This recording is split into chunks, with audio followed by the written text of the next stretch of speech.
Today, I had the opportunity to speak with Brian Johnson. His combination of being a straight shooter, a natural conversationalist, and deeply knowledgeable in a wide array of topics makes him the type of guy you'd like to have around. We explore the what and why of enterprise architects and also dig into the path that led to all of Brian's success. As a short aside, I apologize for the video not starting until a couple minutes in. As they say, Rome wasn't built in a day, and all good things take a couple iterations until you find the exact experience you're looking for. Enjoy. Brian is an enterprise architect, and he's been doing that for some time now. We're going to learn a lot about that today and really just kind of dig into the path that took him there, what makes a good enterprise architect, things like this. And I think it should be really good. So yeah, welcome on, man. All right, yeah, like I said, thanks for having me on. Let's kick this thing off by having you go a little bit into where you're at now, and then we'll go from there.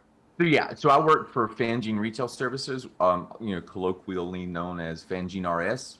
We're a strategic management consulting firm based out of Zürich, Switzerland, but we do work all over the EU, and we're even starting to do a little work in the US. And yeah, like I said, it's a lot of fun because it's not necessarily, hey, Brian, build a system. It's, hey, Brian, we've got this business has this problem, find a solution. That's probably the coolest part about my job is that, I just never know what I'm going to get hit with next week. And like you said, anyone that knows me and my energy, it's like routine is the death of me, right? I have to stay challenged, right? So Oh man, I really like it. I totally get it. Yeah, that's kind of a role that I think anyone with that kind of a personality trait wants, and I tend towards that direction as well. Kind of being like the rogue operative that goes in and says, "Fix it!" Like brand new problem, Right, 3, 2, 1, go. No, right. that's really cool. That's awesome. And you've Yeah. been there 5 years now, So ish. yes, I was actually just thinking about that. Like, yeah, if I haven't hit the 5 year mark, I'm like going to like within the next couple of weeks, I'm sure. I've been, so the senior partner over there, Alexander Meerhofer, who's a just brilliant sales executive, right? And even though he comes from a totally different background and country and language and socioeconomic status, I mean, pretty much, our backgrounds could not be more different. But like as far as goals and values and passion for what we do, like he's almost like the business counterpart of me, right? So I mean, I have a lot of fun with that guy. And how'd you two meet? We How'd you two come to know each other? So we were introduced through a mutual friend, a very good friend of mine, Philip Schunder, who's Austrian. My best friend here in Florida happens to be an Austrian, Okay. and he, like I said, he knows Alex from a long time ago, and they had a project going on, and Philip was just like, hey, why don't you talk to this guy? I was like, okay, okay. I kept kind of putting it off for a little bit, and then finally they're like, hey, they're gonna fly you to Switzerland. They just want to talk to you. They're gonna basically give you some spending money, have a nice week in Zurich, and just give them like 2 or 3 days. The rest of the times you're on. If you don't like it, you just had a nice little trip. And at the time, like I was going through this like union lockout thing in South Bend with Honeywell, so it was like crossing picket lines is no fun if you're wearing the beige manager pants. Oh man. Yeah. So I was like, what? That sounds like a great idea.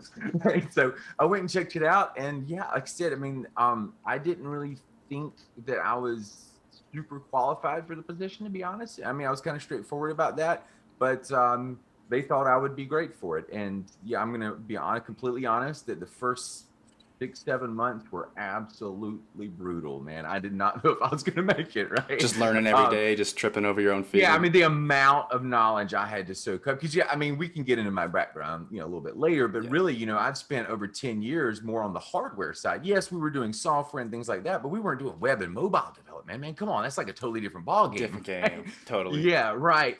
Um, and all of a sudden I'm having like integrate point of sale systems and stuff like that. Maybe it's like, I mean, none of it's that hard. Just read through the docs, right? But again, it's just like at the pace at which you had to move, to be successful was very rough, right? But hey, I survived, and all of a sudden, now after a few years, I mean, I'm downright thriving in the environment, right? So it's been, even though there's a lot of pain associated over the past 5 years, I mean, it's just been, a time of tremendous growth and opportunity for me that I just couldn't be more grateful for. No, that's incredible, and better it be that way than just starting a role where you're either overqualified or exactly qualified, and it's either monotonous or just purely execution. It's funny, we have a handful of interns at my work right now, and it's Mm, funny seeing new interns come in and seeing them have those struggle moments continually, mhm. continually, continually. But some of them are starting to hit that peak where it's like, all right, I'm really starting to get it. You can tell they're starting to be a little Mhm. more autonomous, Yeah, and yeah. that's awesome. So going through that bout of the mud is awesome and important, but and especially now that you're thriving on the other end of it, perfect. You're right. Yeah, right. Yeah, I mean, watching a team kind of develop and grow and just like, yeah, kind of like just become their own engine, right? That's really fulfilling for me too. Because I always tell everybody, I'm just an engineer at heart, meaning that I like to design and build systems. Those can be management systems, those could be IT systems. I just like, modeling problems and solving them, right? That's just kind of something that's really fun for me. And, there's nothing more challenging than what we're doing right now. Because Fangene, what Fangene does actually is, we're kind of selective about our clients, but what we do is we look for companies that have either found a product market fit, or they're pretty close to doing it, right? Because that's when VCs kind of want to get involved. Totally. Or maybe, if you're in a market that's really blowing up, you can only be halfway there and people are ready to invest, right? It all kind of depends on your positioning. But what happens is they're like, and that's what you hear a lot about startups. How do you get product market fit? How do you get there? How do you get there? Yep. But for those people that do get there, they have this like, oh shit moment. Okay, we got there, but I don't know if this like fly by the seat of your pants style management's going to scale, right? Yeah. There's this acknowledgement of, okay, we won the college championship, guys. We just got drafted into the NFL, and we know we're going to have to up our game if we're going to survive, much less thrive, right? But what do we do? And that's kind of, I think, where enterprise architecture comes in, and where companies like Fangene really come in. And you take Alex, like, who's just really brilliant on the sales and marketing and the product management side of product development. Yep. And then take me, someone who's got a big history of operational excellence, IT, and the engineering side of product development. I mean, you put that together and, we can have just some really amazing measurable results. Just to toot our own horn a little bit, I just, in the past 5 years, just, a couple of things have went on. Last project I worked on, we spent less than 18 months on revamping their processes and things like that. We really want to automate these guys out because they wanted to take on more business, but they couldn't expand their office footprint, right? And they didn't really necessarily want to double their staff or anything. So, and say less than 18 months, I want to say it was just a little over a year, we actually over doubled the efficiency, right? The same amount of people were literally doing more than double the work, and were reporting that it was much easier for them, right? And we even got into automating them well, right? So, I mean, so that's a little bit on my side.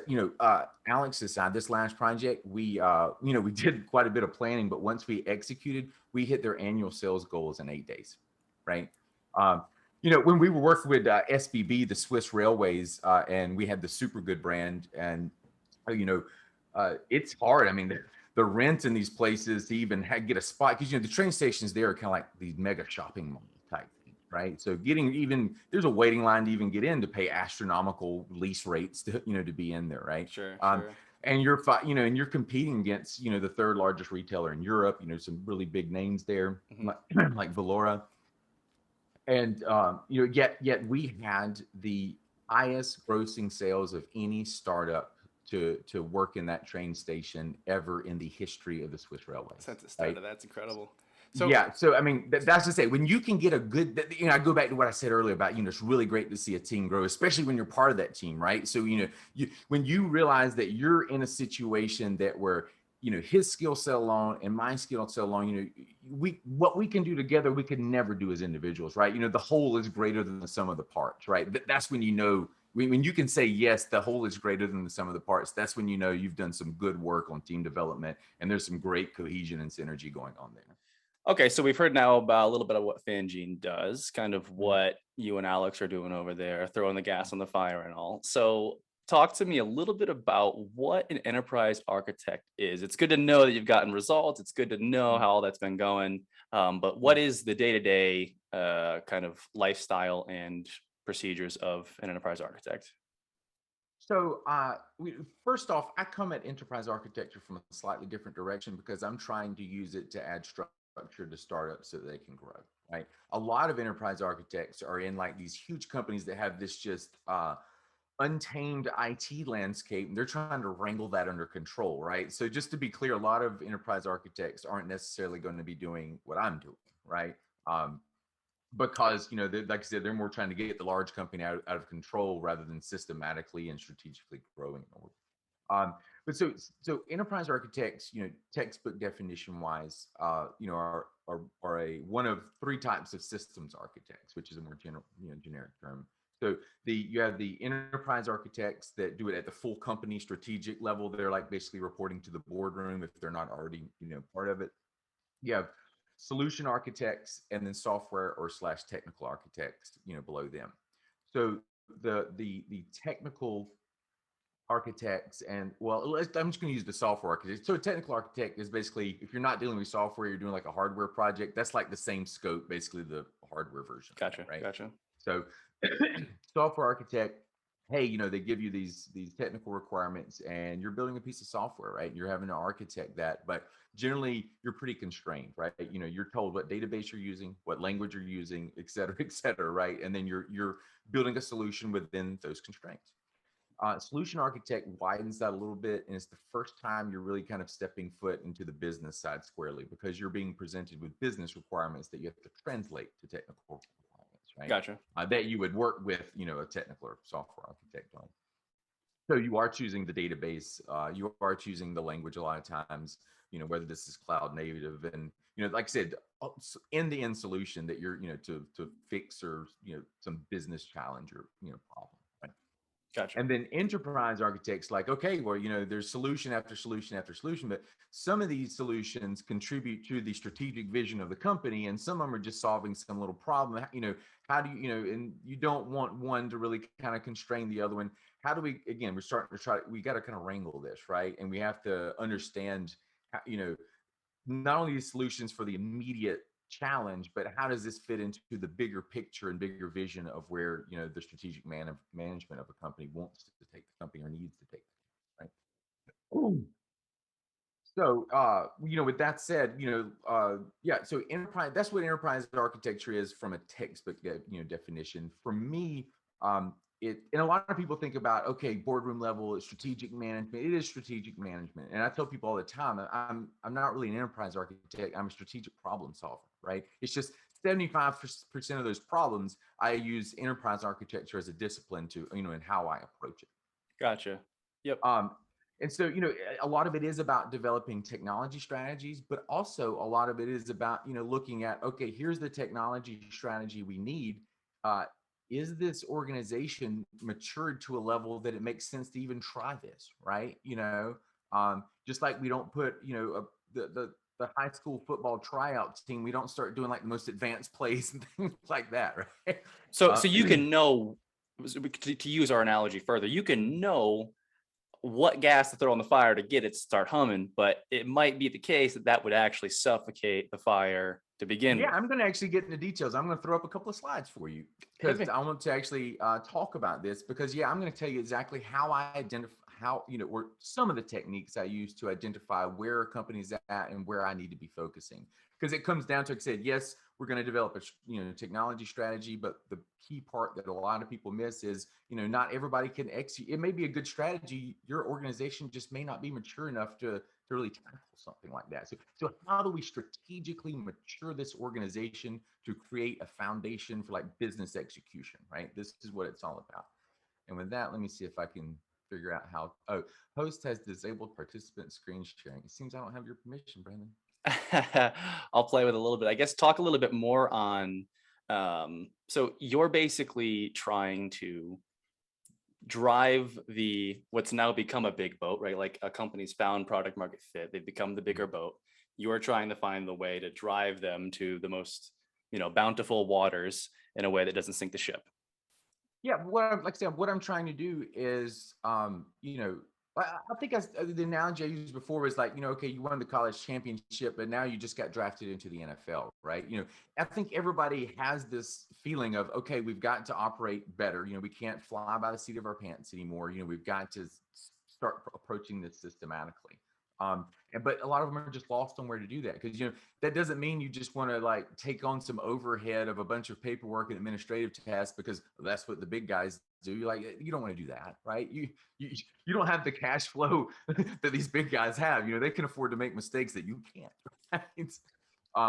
So yeah, so it's about, and I'm going to talk about it. It's about operational excellence. It's about, what? Yeah, wait till I get the slides pulled up because I really want to talk about that. Because really, if you go back to what enterprise architecture is about, it's about helping, really four main areas of focus kind of in this framework that we focus on. And there's a particular order and there's a particular reason for it.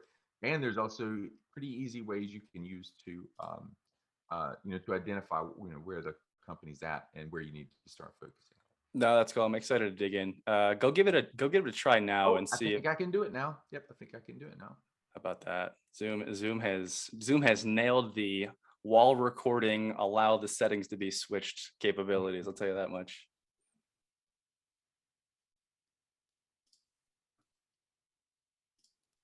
All right, let's see if it will let me move this.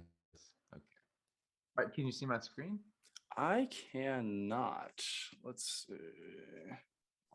What is it doing? Oh, wait, no. Okay, I guess I had to actually click the share button. Sorry, I'm an idiot. First time on a Zoom call, I get it. I'm using Teams so much now that so we can move this over so you can see the slide. That I actually do get a little confused when people use Google Meet and and Zoom, even though I think Zoom's actually pretty good. Zoom's great. I love Zoom. I think all the different ones definitely causes some confusion. I think they all try to purposely be a little bit different for obvious business reasons, but I digress on that. Awesome. So yeah, let's hear about kind of the different strategies you take as an enterprise architect. I guess learning about the different levels there was super helpful, going from a software architect to a solution architect all the way up to enterprise, which is more high level business, mission, strategic planning. Right. Go ahead. Yeah. You're firmly out of a tactician. You're now expected to be a very strategic thinker. Which I'll say, and I'll get into this later when I talk of, I can maybe even talk about this a little bit, but I see a lot of the problem with enterprise architecture and why everybody gets frustrated when they hear that word is that there's a lot of people out there just really going through the motions. It frustrates a lot of EAs, senior chief architects, EAs, and CTOs, because but that's not something, of course, that's confined to EAs, right? You have everybody that kind of, that does this, but we're seeing particularly susceptible for some reason. Okay, so how do we mature an organization with a strategic focus? And this is a slide that could probably use some design work, but the content's good. And this is how I see it, Brendan, right? And it's spoken like a true engineer, by the way. Yeah, I know. So the path to permanent sustainable success for any company is going up this ladder right here. First off, it's about operational excellence. How do we really nail down our operations so that all these business processes that we're executing, we know how to do them. We know how to do them well, because if we're constantly dropping the ball on routine stuff, that's just going to suck all our time. We're never going to have time to think strategically because we're going to be putting out fires all the time, right? Yep. So what you do is you see a lot of IT focused on locking in processes, automating them, not just for productivity but for quality control sake. As you scale. Yep. Next, kind of up the line, once that's kind of locked down, where we can actually start focus, that kind of locks our the quality and the scalability of our operations in place, so it won't suck our time. So now we can start to think a little bit strategically. Everybody wants to make good products, right? And if you're talking to me, you probably come up with a pretty good one, right? But here's the thing: you can't survive off that one product forever, right? You're going to have to create a foundation for business execution so you can start to do this over and improve this product and let it, mold to the market as the market's changing. And of course, what do you need for that? You need data. You need to understand your customer, because you can't build a good product if you don't understand your customer. Sure. So customer intimacy part might kind of sound very, salesy and such, but it's actually, there's a huge technical side to this, right? Because here's where big data comes in. Here's where IoT comes in, where we're trying to collect at every touch point we have with our customers. How can we understand them better? whether this is a little camera that uses AI that says, measures their facial expressions for sentiment as they walk away from your counter, or whether, it's something just totally, low budget, like on the way out the door, they have a smiley face and a frowny face that someone can hit as they're walking out on what their experience was like. Yep. Sometimes even something as basic as that is still good information. Then if, I don't need to tell anyone about, the types of tracking devices that, we can do in apps, right? To understand how people are using apps. And if you're unethical, how they're doing other things too, looking at you, Zuckerberg. And but like I said, there's just a ton of cool stuff here. This is, a lot of times where you start to interface with, IoT and the physical world, and how do we put, either natural collection points like when they're using these apps, or create them, with a smart camera or something like that, right? But it's all about collecting data to better understand the customer, to improve those relationships, have deep documented customer, knowledge, and not just like documented facts here, guys. We're talking about, data that we can analyze, right? So again, data and analytics platforms really become a big focus in this step. And you said you'll even attempt to build, if you need to, ways to better collect data. It's not just kind of leveraging their current, whatever the company is, their current ways that they're interacting with customers. Yeah, no, that's one of the biggest things I do. Yeah, I build all that from scratch. That's probably one of the funnest parts of my job, Brendan. Heard. Especially like me, who, in metrology and stuff, spent, we can talk about that, 10 to 12 years. A lot of that had to do with, sensing and measurement uncertainty, right? So that's kind of like just something I'm naturally pulled toward, right? Yep, makes sense. Step 3, this is where someone like Alex really kind of takes the reins a little bit more than me. It's about product leadership. It's okay. So we've collected all, we've got the means locked in place to start collecting all of this data on customers. And, we've come up with some nice charts and stuff like that. But, is it actually answering the questions that we need answered so that we can build better products, right? That's something that Alex would, ask. He's very much on the product management side, understanding the customer, not only, getting answers, but, asking more questions and asking the right questions, because again, that'll feed back into the customer intimacy. Are we collecting the data we need? Because a lot of times when you get to that step, you realize, guys, we're speculating too much here. We really need to base this off of facts, because this is a multi-million-dollar project, and we don't need to be pulling solutions out of our rear end, right? So, once you achieve product leadership, that's where there's a lot of, business process working there. There's a lot of, team development going on there, really much more on the business side there. But now, once you do that, once you have to, you kind of figure out, this is how, I guess, get in a good groove is the way I like to say it, right? The business, not only do we have this data, but clearly, like, the people in the roles that are analyzing this data are starting to understand it. They're really starting to be able to pull that insight out. They know how to build products now, which is awesome, right? And then here comes strategic agility. And this is, in the end, what it's all about, right? Because, no one can compete on terms of scale with these, huge companies with 200,000 employees and billion-dollar sales, right? But Yep. you can compete in terms of speed, right? If you can react to market conditions faster than they can, all of a sudden you're the, David, right, with the sling in your hand that can take down a Goliath, right? And they become scared of you. And the reason that enterprise architects have good, high-paying roles is because these big companies are scared of startups. They realize that, yes, they have the scale, but that's kind of a negative when it comes, when you're talking about economies of speed, right? So, strategic agility, this is where you start to hear about microservices and service-oriented architecture, because what you're trying to do is you're trying to align your IT architecture to your business architecture, right? So, and we start to talk about business capabilities, and which are supported by services, and we can mature certain, or replace certain capabilities, the Legos that which make up this building block of an organization. Yep.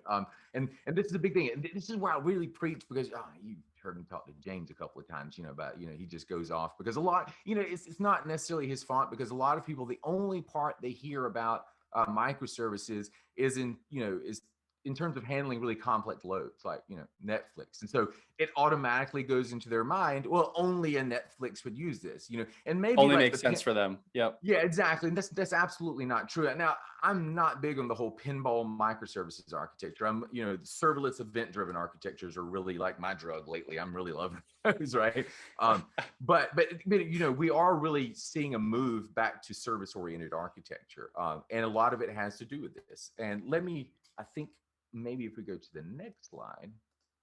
Just one quick note on that too. I think speaking of markets and finding a fit in a market, I don't know if anyone's doing this, but kind of case studies on the companies that have been able to be agile enough to beat these companies with 200,000, whether it was because the large company had either branded their way or technically had dug their way into a hole that was hard to get out of in order to pivot into the different direction based on the market conditions.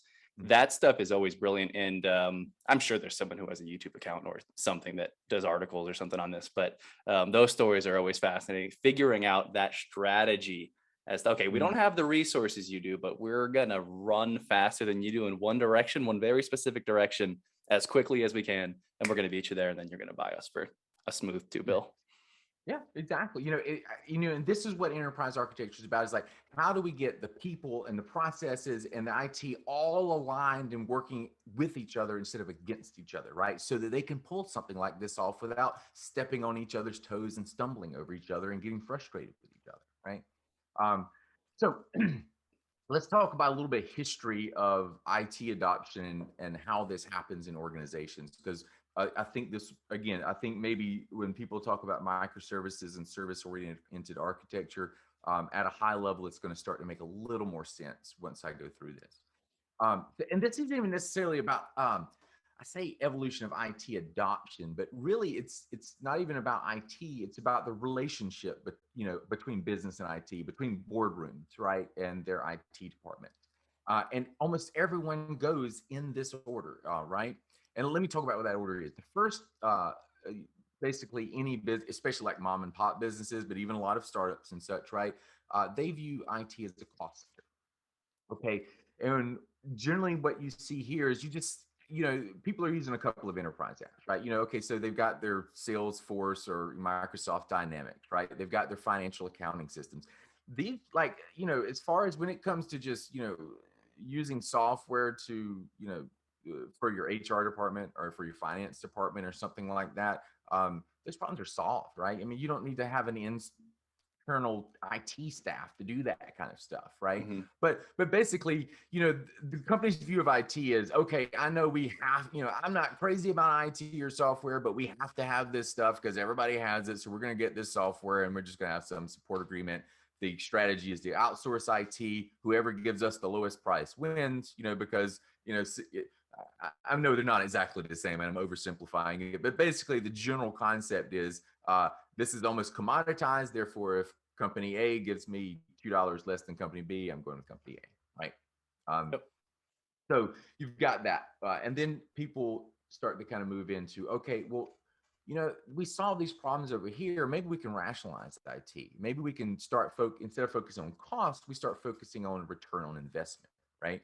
So you see a lot of economies of scale here. So, and what I mean by that is that you have processes that are repeated over and over and over again, right? So that if you automate that process, even if it costs maybe $10,000, $20,000 to do it, well, within 1.5 years, that's paid off and you're already, in the positive, right? That's so a lot, and it's pretty easy to notice the difference between two of these because especially in a large organization, you just look who the senior IT person, whether it's the CTO or CIO, who does that person report to? Because if it reports to the CFO, guess what? CFOs only care about costs. You can automatically know that whether they want to admit it or not, if their chief IT person, is reporting to the CFO, IT is viewed as a cost center by that company. You don't want to work for those companies, not if you're an internal IT guy, right?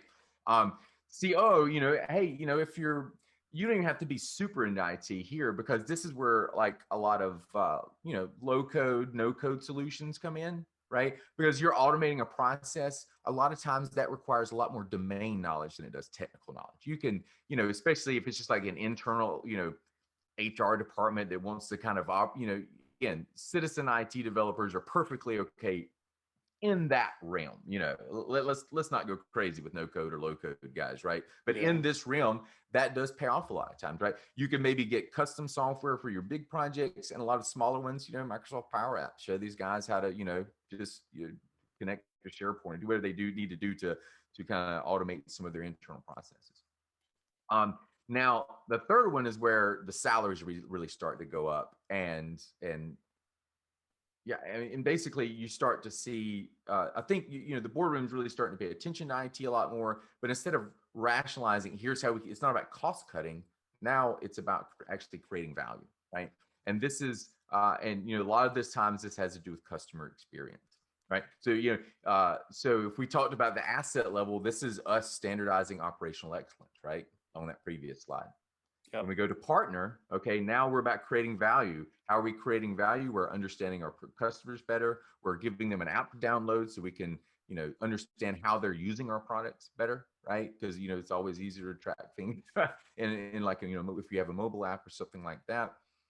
But like I said, the big thing here is we're leveraging customer experience. Now people actually starting to bring people in. They're starting to pay these designers, especially like front end developers, like Harry, right? Lots of money, right? And it's not because they love art and pretty apps. It's because it improves the customer experience. And statistically, customers are willing to pay more if they have a better experience with your product, right? Yep. Now, this is where a lot of people, don't move beyond this, and that's okay. Some people don't need to, right? Some people just find a little niche that gives them a nice little income, and they're happy to sit right there, whether it's, a small company or something like that. But there's other companies that are really in a company that, a market that's blowing up, and maybe they even know, or maybe they even want to be picked up and bought out by a bigger company, right? But you want to race up so you can race up the valuation of your company. And we go back to that kind of economies of speed, right? This is where it gets really interesting. If you don't already have an architect or an architecture team, you generally have that definitely when IT becomes an enabler, right? Because then it's not just about improving, cutting costs and creating value. IT is your business. This is where you start to have boardrooms that acknowledge that every company is a technology company now. If you haven't acknowledged that, you're going to get left behind, buddy, right? Yep. And this is where the CIO or CTO is reporting directly to the CEO. They are part of the boardroom, right? Not just kind of shoved in the corner. Yeah, you're kind of executive, but you're kind of not, right?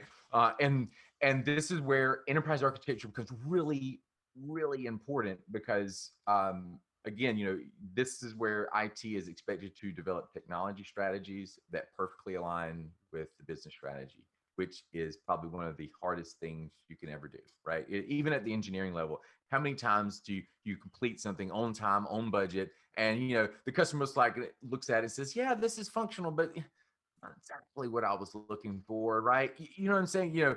Okay, yeah, but multiply that times, I don't know, 1,000 in terms of budget and the money and offset, right? Risk man, it makes sense to spend money on risk management there. Yeah, Gregor, having a flop at that scale is certainly different than it is when you're, a yeah, startup and you deliver an okay yeah, feature. yeah. And Gregor Hott, yeah, Gregor Hott talks about who's worked. I think he's the chief architect for Google again now. He worked for Allianz as well, which is huge, like Honeywell-sized company. Mhm.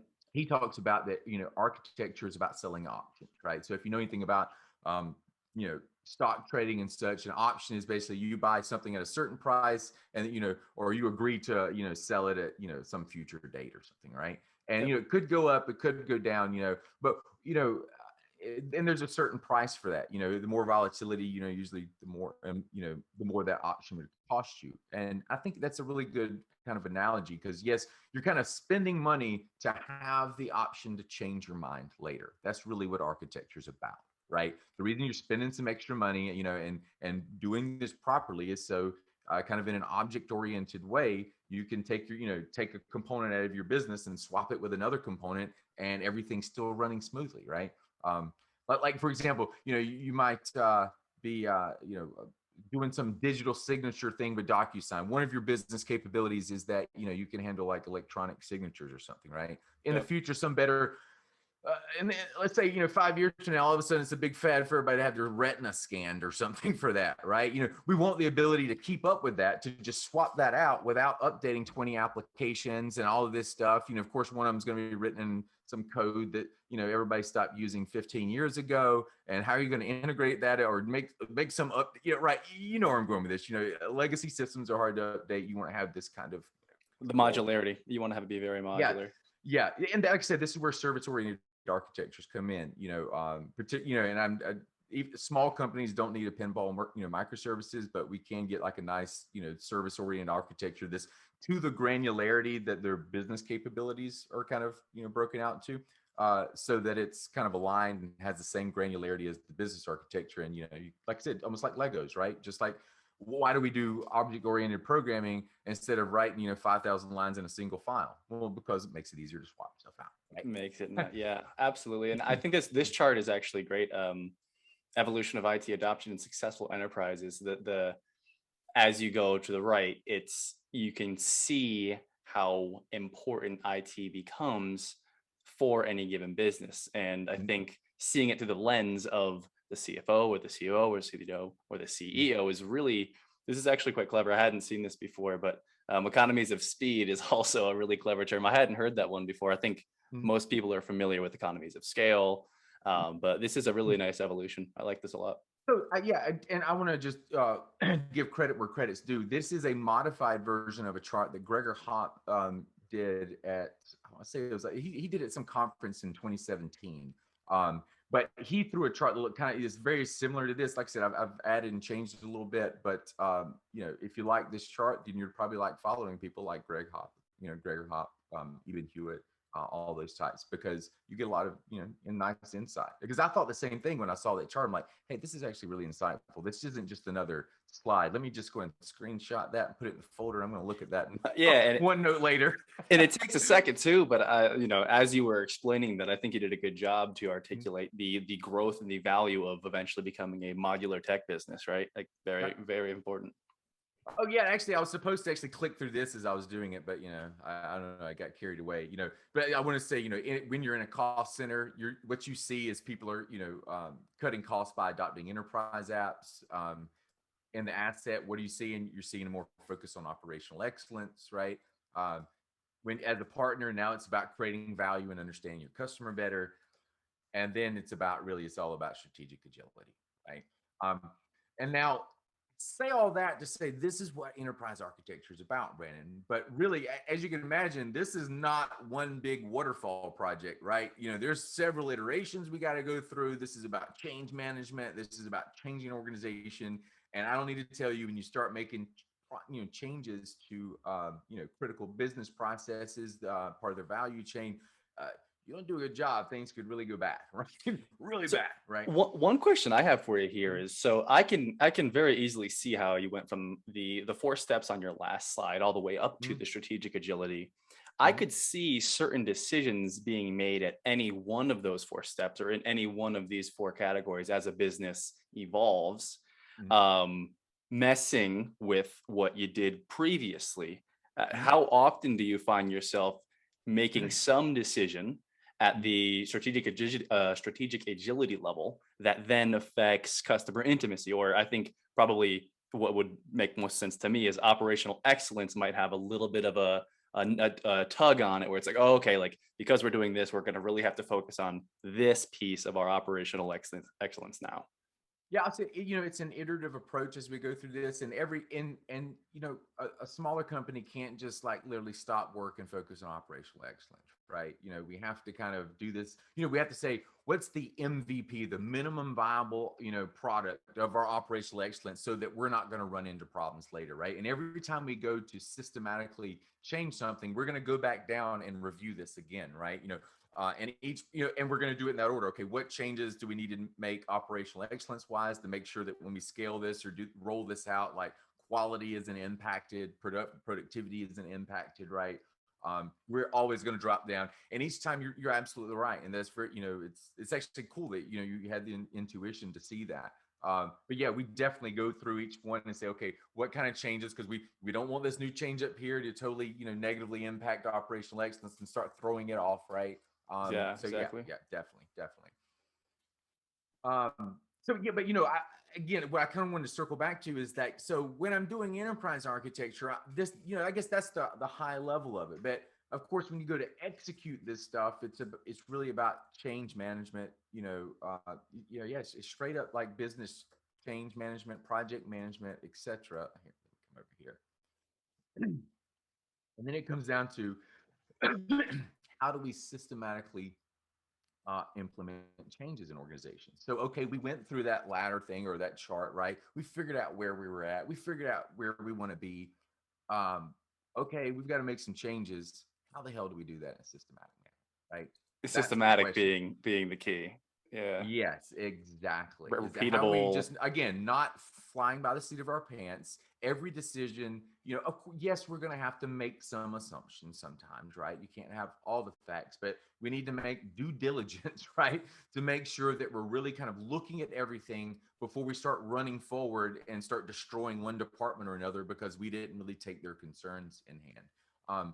And if you would give me a quick break to go grab a bottle of water or something, this is actually cool. Even though I did it in PowerPoint, this is actually more like a whiteboard presentation. And so it's actually going to have some animations, and I'm going to show you how I model a business and then how I use this to start, to basically, it's a real high level of how I do my planning in almost like cartoonish manner. One question I would have for you, I Sure. guess, before you dive into Yeah, please. how you systematically implement the changes here, so Mhm. would be, I guess, are these clients reaching out to you at Fangene? Do you source clients and look for them? Is it a lot of you and Alex doing client outreach and stuff like this, or is it you're It's part of word the of mouth, larger? man. We still don't have a website up. We've just got like a coming soon because like we don't need to do any marketing because we just word of mouth and such. And we uh Alex sets most of this stuff up. He's the one that does like the business research to say based on the markets, here's where we should go. I mean that's totally his field, right? I let him do that. He's my Steve Jobs. I'm the Steve Wozniak of this company, right? Yeah, again, yeah, that's Yeah. the business founder and the tech founder. That's cool. I mean, I've been hearing, I mean, more and more lately, honestly, about some of my friends who are founders of things talking about just how much of their business is just organically funneled into them, or how much of it is just like word of mouth. That kind of an But approach I'll tell to. you our strategy when we want to go into somewhere new, though. I mean, I'll tell you right now, what we do is we find like who's like the biggest fish out there, right? This, in some area, and we go to them. This is like a Red Bull or Volkswagen group or something. We go to them, we say, okay, guys, here's what we're gonna do. We're gonna come in and we're just gonna do like all this amazing work. We sell them on it, and we say, here's the thing.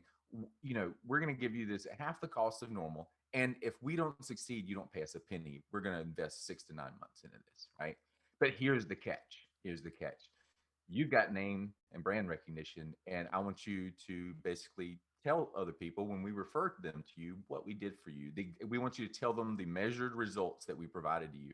And when someone from these types of companies, you can use them as a reference. I mean, at that point, you gotta like all you need to do is just continue your track record of success, right? No doubt. So you're really looking for, provided by Fangene or some kind of a Yeah. stamp from them. Yeah, Right. that's awesome. Right. Yeah. Yeah. Exactly. Yeah. Yeah. Except you go in there, the reason, decisions at the boardroom level are often made not really on who's maybe slightly more productive or something like that. It's all really about risk management. Who can we trust to run with this and not drop the ball? And a lot of times, if we go in there saying, hey, we're going to take on all the risk here, if you just let us do this, they're willing to let us do this because we basically just made ourselves the lowest risk option for them, right? Because we already said we're not going to take a penny, right? If we don't succeed and do what we say we're going to do, because a lot of people are out there. I mean, I think Alex looked it up the other day. I can't remember the exact number, but it was something like just in Germany alone, there's like 25,000 consultants or something. Right? There's everybody's out there saying they can do things, but even the ones that aren't necessarily snake oil salesmen, like if even the ones that have the best intentions, just can't pull it off a lot of times. I mean, it's just the truth of the matter, right? And how do you separate yourself? How do you, visibly put yourself? You can be confident as you want in the boardroom, but somebody else says, I'm so confident that I'm going to say, you don't have to pay me a dime if I don't deliver, right? That's simple. No, that's great. Yeah, it's like, I think, as you're dealing with larger, bigger clients too, that Mhm. level of confidence resonates with them. It's like if you're a financial planner and you're dealing with like one of the best attorneys for like, I don't know, it's for mass torture cases. Like you saw someone bought Roundup and they got poison from it. They got cancer or something, God forbid, right? You go to someone like that who's making like a ton of money on these payouts, and you say, "Hi, I'm here to provide financial services for you," and you lowball them on how much your services even cost. That can be almost offensive to them in a way where it's like, hold on. And I think those types of sells where you were going in there with the confidence saying, if I don't deliver in a very similar way in this industry, it's on me. All of it's on me. I think that's something that's very attractive, obviously, in the boardroom, and as far as the CFO is concerned with, oh, they're going to not charge us a penny if things go wrong here. Great. Yeah, kind of, what you want to have in their mind is, what do we have to lose type attitude, right? If you can get them in that mindset, then they're going to give you an opportunity. Just, remember, under promise, over deliver. That's it. That's the MO. Right. Yep. Yeah. Rock on. Okay, so let's talk about how we systematically implement change with an almost cool cartoonish type of modeling whiteboard, right? So here's your organization, right? And as an engineer, I'm going to model this organization. And what's the easiest way to start modeling, Brandon? Pen and paper, baby. Well, I'll just say we draw a box. We There draw a you box go. around it. This is a component. I'm, Right? on pen and paper, it would just be a little more squiggly. Okay, that's where I'm going. Exactly. Yeah, but hey, you put a box around it as an engineer. Say, what are my inputs and what are my outputs? And Sure. at a high level, why is this the case? Right? That's how you kind of start to understand components, right? Yeah. So I do that. I say, okay, let's just draw a box around your company, and let's say this represents your organizations. What are the inputs and outputs? Right? Well, for one thing, your company is going to have access channels by which it interacts with the outside world. This can be mobile apps. This can be, salespeople that are actually going out and talking, or maybe salespeople that answer the phone. The ways in which your company interacts with the world. And then, of course, there's different market segments out there that your organization is trying to reach, right? And we can already start thinking about, okay, yeah, like maybe we can make personas just off of this, right? Here's one diagram that might be helpful. Yep. Another one is mapping customer journeys, because customer journeys are how customers, the journey from being, a prospect or, just entering your sales pipeline to actually becoming a customer, and modeling those can be really helpful for understanding your organization. And this is all the legwork you're doing after you've signed paperwork to work with someone. You will go through this if it's not already predefined by them, or even you might even re-go over it. Yeah, yes. Well, customer journeys and stuff, that's much more. That's one modeling thing that like Alex is going to do more than me, right? Yep. Because that's more of a, I'll take a look at their stuff, but I'm usually not the one facilitating that particular. I would say that particularly what we just talked about, the market segments and the customer journeys and stuff. Yeah. That's I'm very aware of that, but that's generally much more in Alex's corner than mine. That's Steve Jobs, not Steve Woss. Gotcha. Right. Exactly. Okay, and then you have products and services. That's your outputs, right? And if you found product market fit, is because that product and or service is providing some value that your customer is actually willing to pay for. And that's how we define value: things that customers are willing to pay for. Not that they think are cool, but they think are so cool they're actually going to hand you a couple of dollars for it, right? Right. Okay, so and then you're not in a static environment, right? The organizations, even if you get it all figured out and you have that product market fit, guess what? You're in a constantly changing environment, and you've got to adapt, right? You've got new competition. All of a sudden, some new regulation gets dropped on you. GDPR, right? I mean, how many people had to scramble, right, when GDPR, maybe a little bit less here in the US, but certainly in the EU. You have emerging technologies, coming out. I don't know that a whole lot of people are making money off of selling CD burners anymore, right? Right. Customer expectations change, right? You have an Apple that hits the industry, and all of a sudden everybody else has got to raise the bar. Otherwise, nobody wants to talk to them, And Yep. then you don't want to be BlackBerry, right? And then just simple natural disaster. I mean, you could even talk about COVID, right? In the pandemic response and all, how companies had to quickly adapt to something like that. So, Yeah, it's funny going off of that one just as an example. I don't know if many had heard about this one, but I believe it was Toyota. When there was earthquakes going on in Japan, I believe back in the 70s or 80s, they learned which parts of their supply chain were the most fragile. And it ended up being that it was the processing chips. So they were one of the very few companies who had learned that lesson the hard way back because of natural disasters. In that case, it was an earthquake. In this case, it was because of COVID modern day. But that was the reason that Toyota is still pumping out the production of cars compared to other manufacturers, because they learned to become anti-fragile to these sort of supply chain disruptions. Really interesting. So have you heard of Lean? You know about Lean Six Sigma? I haven't heard of it. No. So Lean Six Sigma is basically I'm a certified Six Sigma green belt, which just it's a style of systematic process improvement that any, you know, if you're a manager, like I think band 3 or 4 and up at Honeywell, you know, you have like 6 months to a year to get your green belt. If you don't have one, you're terminated. You know, it's that important to them. Sure. So this, you know, all, you know, if you just look up Six Sigma stuff, you're going to start finding all kinds of stuff about it. And I just wanted to tell you about this because this was all born from Toyota. The Toyota production system is what they called it. Basically, Honeywell. I mean, all these huge Fortune 100 companies, they're all developing, you know, implementing their own management operating systems, but they're all basically doing, you know, basically replicating what they learned from Toyota. So what you're saying is like of zero surprise to me, given the history of, you know, of them and how, you know, basically Toyota is literally what gave most of the world their understanding of how to really efficiently look a framework for, you know, evaluating a company's business processes and how to improve them over time in a strategic manner. Yeah, no, it's really interesting stuff. And I think a lot of people think of Ford when they think of, you know, companies that are like had obviously invented the pipelines and, you know, the processing lines for all this stuff. And, you know, operational excellence, you talk about like how can we increase the efficiency of this thing. But yeah, Toyota is kind of the case study numero uno, the big guy in the room for that kind of We stuff. invented it, they perfected it. That's the way I see it. I mean, it's, you know, I just can't really say enough about like Toyota and just Japanese culture in general when it comes to, you know, to this type of stuff, because I mean, we're literally all just learning from them. They're some really smart guys. I do want to say this, like aside from an IT, you know, certification, anybody that wants to be a solutions architect or an enterprise architect needs to get a Six Sigma certification. You don't have to go crazy. Don't go black belt. Just the most basic certification of green belt, right? That is going to be so helpful. Anyone that wants to learn about business architecture, again, first step, go get your green belt certification. It's a really helpful for understanding how to look at, you know, things from the business perspective. You heard it here first, ladies and gentlemen. Step 1, get going. All right. So, okay, so we talked about this changing environment, but let's kind of drop that right now and just focus on the organization. And I'm going to ask a real simple question. You know, what is your organization? What's it comprised of? I mean, no wrong answers. I'm just saying, you know, if I were to ask you, Brandon, how do you look at organizations? What is inside this box for you? What would you say?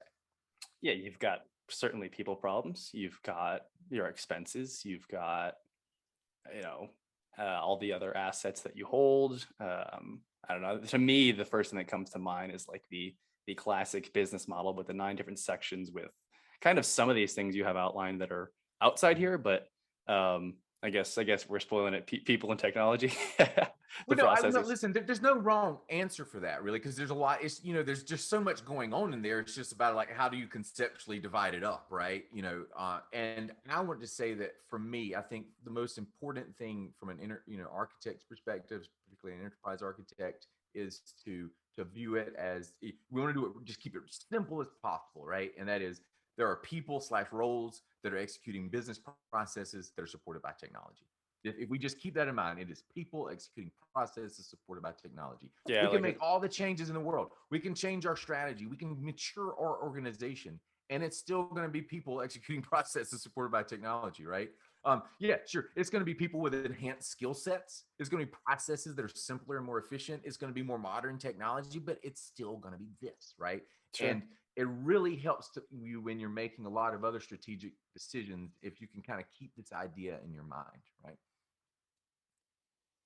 And now we get a little bit close to reality because it's not really that simple when you start looking into a real organization, right? In fact, it's not even this neat, right? It starts to get all kinds of crazy because we got, you know, these people that have domain knowledges, and then we've got these databases from this app, and you know, it starts to get kind of messy, right? That's it. Yeah, we just went from 8-bit to 64 there.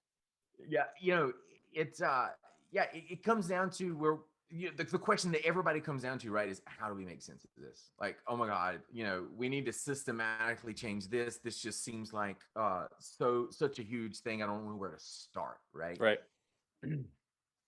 Um, so here's what I like to think of, because if I think about, okay, so we've got this org this in this constantly changing environment that's incredibly complex, and we need to try to understand it. When I think of something else that's incredibly complex, lives in a changing environment, right, the first thing that comes to my mind is the human body, right, because we're a very complex, even with all our technology, we don't totally understand every little thing, right? Not even close. Yeah. Yeah, not even close. But think about it. How, when we're in school, how do we learn about the body, right? We think about it in layers, right? We think about it in terms of skeletal, muscular, nervous system, circulatory system, right? And in the same way, we can try to start making sense out of this stuff by layering it, by looking at org charts and process charts and system diagrams and capability models, right? These are I mean, you can get into a lot of models and such, but these are like some of the core diagrams that are required, right? Now, how deep you go with your system diagrams or your process maps, okay, that's a different story, right? But you will have these types in any type of systematic transformation. Yeah. At least if I'm in charge, you will. um, so, just to kind of say, it's all about people, processes, technology, right? So why am I saying that these are the essential diagrams you got to have, right? Because we've got people that are executing processes that are supported, by technology. And any change is going to mean, we have to think about how we're changing people, how we're changing processes, and how we're evolving this technology at a minimum. Every situation you're going to have some other stuff, but you're always going to have this, right? And when we look at each model, what we do is, in the process maps, we have linked to what are the roles that are actually interacting and using these processes, right? And what is the technology that's being employed, right, in this process? Which makes it cool, because now I can go to this diagram and I'll say, oh, okay, I need to go look at this org structure or something over here, right? Because this process, affects these people, right? That's a really nice thing to be able to do, right? To say, we're going to change this process. Who does it impact? What does it impact? Right? Those are the first questions out of the gate, and these are the types of models that help us do that. In the same way, I could look at something, a piece of technology, and I could see, kind of cross linkages over there to know what processes are using this technology and what people are using this technology. Yep. And the last diagram, the capability model, this is probably the most important diagram for developing a technology strategy. When we think about like the products and services that an organization offers, it can deliver these products and services because it has certain capabilities. It actually makes more sense to move this down here. Okay, so we basically represent the org's capabilities, and this is probably the simplest diagram you could ever make, because it's just boxes with other little boxes inside it, right? So you might have the ability to, just to go super basic, something that everybody used, the ability to select and hire candidates, right? That would be a tiny box inside of HR management or something, right? Sure. Right? You kind of break it down smaller. But what we do with this is we basically put references for each capability on what people, processes, and technology are supporting that capability, right? Yeah. And so for each capability, we just throw all the people, references to all the people, processes, and technology together, so that I can see, have a reference for that. That way, when Mr. Executive comes over here and says, okay, how can we do blank? My first step is I turn to the capability model of their organization and start deducing the work required, right? Which one of these capabilities are going to have to be evolved or matured, or what capabilities do we need to add in order to deliver on that business strategy, right? That's where kind of it all starts to, that's really the starting point, right? And I think a lot of people go wrong because they just say, hey, what's your business strategy, and start taking notes. That's not how you do it. Unless you're just really lucky and you pull it off. Like, I don't know how to do it like that. I'll tell you that the most effective, surefire way is to make the conversation initially about capabilities, right? Because from there, the systematic parts of this are starting to certainly shine through, and kudos to whoever made this. The cartoon step through is class. I really like it, but it is part kind of this, I actually made this, but no, I want to say that some of this I got the human body example I got from another guy. I can give you a link to his YouTube. He's not very technical, but he's is Raj Ramesh, I think is his name. But on the business architecture side, like he has some really he all he does is puts out like a whiteboard video every 2 weeks or something, and it's always, and I subscribe to his channel. He's he always just makes the most complicated things very simple, which architects are always really good at, right? You have to be a really good communicator. You have to take this complex stuff and just put it in very simple terms for executives, right? It's not the executives don't have the capability to understand, it's just they don't have the time to understand. They need to understand exactly how this impacts them and what they can do with it in like 5 minutes, right? Yeah, exactly. And to that end, yeah, I don't want to mess up your flow. Keep going through it, man. I like it. Okay, yeah. So after taking some time to properly research and kind of understand the challenges, this is where I start to develop a solution in form of a target architecture. And all that, and what's the physical product of the target architecture? Is basically a new set of, org diagrams, process maps, basically what the future state's going to look like, right? Yep. Yeah, so what things can we tweak within our kind of capability model, which is made up of the people, the processes, and the technology that will allow us to have this capability, right?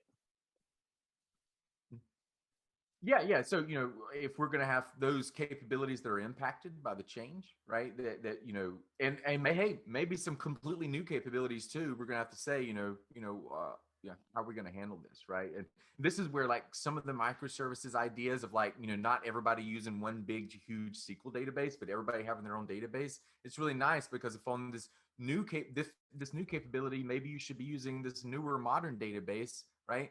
But if you're all using the same database, then that means all your other stuff has to be updated too. And all of a sudden your hands are tied, right? Yeah, this comes back to the strategic agility part, right? No, and I'll tell you, by the way, so I for the listeners here, I've always been a little bit impressed. I knew you were an enterprise architect, but Brian is consistently talking about very low level software engineering bits, database decisions. He was going on earlier about microservices and whatnot. The example you just had kind of laid out there makes complete sense now as to where and why that's valuable for what you're doing. Because you will need to look at, okay, if we did implement a microservice architecture here, or if we did separate the database out into whatever components, it would give us the capability to execute on whatever the executive was asking for. That's great. That makes perfect sense. You sound like you're talking to a CEO, Brandon. You're a natural, man. An architect one day. Hire me. Where do I sign? Literally, it would not be out of place if I used the exact words you just used, right? Yes, it almost sounds like you're being a little bit condescendingly simple, right? But that's what a lot of people that make, that hold the purse strings, that's the kind of explanation they're looking for. They explain it like I'm five, right? And I think they're smart enough to surround themselves with people who they know if it's explained simply to them, it's not because there's lack of knowledge on the other person's end. It's that they trust them to give them the condensed version of a well thought out strategy. And that is what's going to enable them to move as quickly as they need to be. When you start getting to the boardroom, it's really about trust, right? I mean, people need to trust you. Don't ever talk out of your rear end. That's like one of my golden rules. Like if you don't know, you say you don't know. Yeah, own it. Do not pretend that you know something, because someone catches you talking out of your ear in one time and they're never going to trust your opinion on anything again. So that's a really big thing, because especially, I mean, that's important when you're dealing with $10,000 or $100,000, but particularly you get a project that's like you start measuring it in the millions. I mean, it takes a lot of trust, right? And really, a lot of times getting new opportunities is about good communication, clear communication, and being very honest and genuine with people so that they trust you. Yeah, no, exactly. And to go on a less serious note here, I reckon the CEO responding a few tweaks and it'll be perfect. Probably you never hear that, right? You get it done the first time. No, I do hear that all the time. Alex says just a few tweaks and it'll be perfect, and then spends 2 hours ranting and gives me a list of how he wants to completely change the product, because that's how he is. He's a sales guy. So he wants to present it as a positive. Exactly. love No, he him. frames I it. love That's him. no, I sometimes you do. need it just to be like, all right, let's just break the walls here just so we can Yeah. get a positive Yeah. conversation going on. That's great. Yeah. So, after, we make sure we're kind of aligned on this, and, maybe I need you, because a lot, real world conversations are, okay, listen, I can give you what you want, but if you're willing to be a little more flexible over here, I can save you $20,000. It's something like that, right? And you have those little conversations, right? Yep. But anyway, hopefully you did it. You're pretty close to the mark, and you work it out. And now it's time to, they say, okay, execute. What the heck do you do, right? Um, Pretty simple, actually. If you've got a current what the current state is documented, and you've got the target architecture, then you just go through okay, what changes to people, processes, technologies do we need, right? And you do a gap analysis, and then that gap analysis is basically the input for your project planning, right? So here's all those that gap analysis basically becomes the milestones for your project planning, right? So then you just kind of divide that work up into the natural milestones, and this is when you begin executing on it, right? So we hit our maybe intermediate architectures, or maybe just the project milestones. You're doing some status reporting, but you're kind of in project. At this point, I've got my project manager hat on, right? More than anything, if I'm the one that's actually managing these projects. Sometimes I am. And that's a good point too, though. The different roles that you have to play, right? You're switching, like you said, your cap, because you're going from very high level to like, all right, now I got to execute on this, and it is interesting. So you do step down to, you're not just supplying the high level plan and what pieces could be shifted. You do go down to the lower level and actually get your hands dirty a little bit, or maybe a lot of Yeah, it. yeah, a lot of it. I mean, I also take out the trash and, go take a train from Basel to Zurich because somebody ran out of supplies, right? And doing my work on the yeah. I mean, yeah, we all wear a lot of hats, right? No, that's great. And you know what? I've worked with a fair amount of Southern people. From Brian's from Georgia, right? Yeah, yeah, So sure. Brian's from Georgia, and I've worked with a fair amount of people in the kitchens. I do spend a lot of time in the kitchens growing up, and there was this guy, James Wright, who was pick yourself up by your bootstraps and get it done. He Yeah, was able to pivot like nobody I had ever seen. If we were in the kitchen and we ran out of all the salmon fillets for service that night, mm, he'd be the one going to the restaurant next door saying, "Hey, you guys got any fillets for us?" Or he just got it done. Someone was hot in the yeah, kitchen, he'd make a makeshift, like he put a bunch of ice in a bucket and put a little fan in front of it and say, "There's your AC," and just keep going. yeah, He just yeah. got it done. But Yeah, carry I on, mean, yeah. I love people like that. That's the kind of people you want in leadership positions. The ones that don't like come to you with excuses. They just come to you with fun war stories that they can tell you how they actually solved this problem, right? Yeah, yeah, exactly. And yeah, and you almost glorify it because you look back on it and you're like, no, that was awesome. Yeah, I can tell you some stories there. You want to talk about fortune favors the bold. Like, I don't know. Some of these I'm actually even afraid to tell you on like recorded video because like they really borderline foolish, my friend. I mean, they came out positive. Like I always somehow come out on top. When I look back, I was just like, wow, man. Like I don't know if I Yep. should have done that. Yeah, we'll save it for after hours. That's awesome though. Right, right. Okay, so now target architecture achieved. What does that actually mean for this organization, right? What this means is the organization is operating, what we said before, we're operating with people that have expanded skill sets and knowledge now. They're executing more simple and efficient processes, hopefully, if you did your job right. And they're using technology that's more modern and evolvable. And which means that the organization is effectively upgraded with new capabilities, which often means more revenue streams, right? So that's why I kind of like show it like new something to symbolize like a new product or service that can be added because of that capability. Yep. And presuming we actually manage to our plan, we all end up happy, right? Yeah, Alex really loved when I put this in here. He's like, is that Well, how it really plays out in my mind? no, yeah. So I guess one question I have here. So it probably sounds, obviously, if you've delivered on, so we as Fanji and you and Alex, you have your systematic approach to improving certain parts of a business, and assuming you deliver on that promise, I imagine the amount of repeat business you have with any given client is probably quite high. Like they'll probably Yeah. want to keep you. You've obviously established that trust. You already know all the bits and pieces of the business. Right. So I mean, how do you manage scaling that when you probably have so many repeat customers? Is like, well, we've got our hands full and it's good, or are you consistently trying to throw gas on your own business? How do you scale out and when you have so much Um, repeat business? that's So keeping you busy? that's actually a really good question, right? Because I mean, that's something that Alex and I are kind of struggling with because we're talking about, okay, we need to actually kind of turn the lens inward and look at ourselves, right? How do we actually, scale some of this? Because, Yep. um, it's kind of, a lot of this you can't get out of showing up face to face in a boardroom, right? And I can't clone myself digitally, right? So how do you actually start doing this? And we can improve processes internally to a certain point. We could do some hiring, but to be honest with you, to find it's really, really, really hard to find people that can handle the stress of a role like this, right?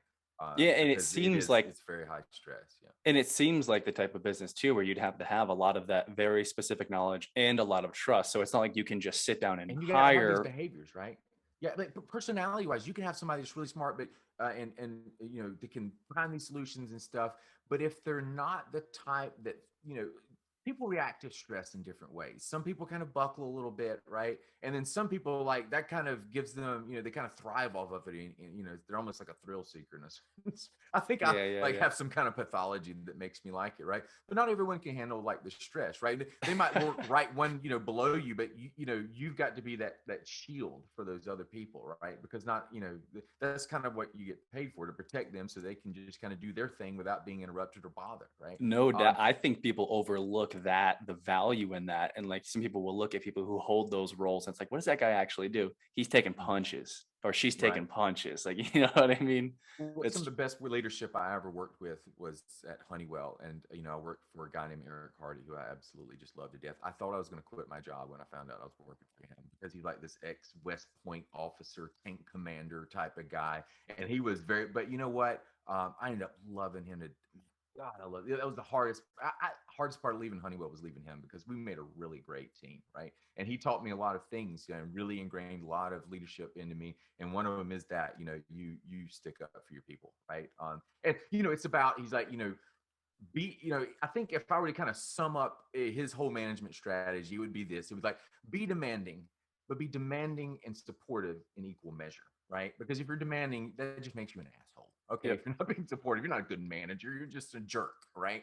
Yep. But it's but at the same time, you don't want to be supportive but not push your people. Otherwise, they're never going to really become who they want and need to become, right? Totally. So that's really the secret sauce is really that simple. We could talk about a million different techniques and frameworks, but it really just comes down to that. No, absolutely. Yeah. That reminds me of Jocko Willink. I don't know if you've heard of him, ex-Marine, I've really. heard Minky talk about him, and I've seen like a couple like super short clips, but I can't say I know much about him. No, I Jocko, know, but I do have the name recognition for sure. one of those just absolute natural born leaders, like from Really. from the Marines, had been Mm-hmm. he's served for sure, but he's one Mm-hmm. of those guys that just like is going to be ultimately accountable for everything he does, encourages his people. He's in business now, but he always Mm-hmm. encouraged everyone to be the same way, but also one of those guys that would get the best out of people but also would take it to the chin when he needed to. So really Yeah, really good with yeah, that too. yeah. That's exactly. You don't make excuses for yourself. I mean, or ever blame your team. Yeah, there's just I would say that good leaders uh, always leave an impression on you.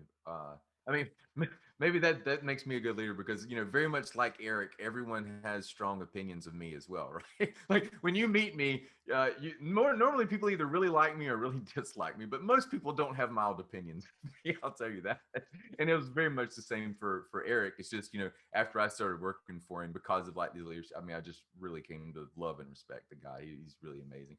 I'll just say all in all, Honeywell was just like as far as like being groomed for the type of manager and leader that you need to be, the Honeywell's management training program is second to none, man. I mean, it's just really, really amazing. I can't say enough good things about, about Honeywell.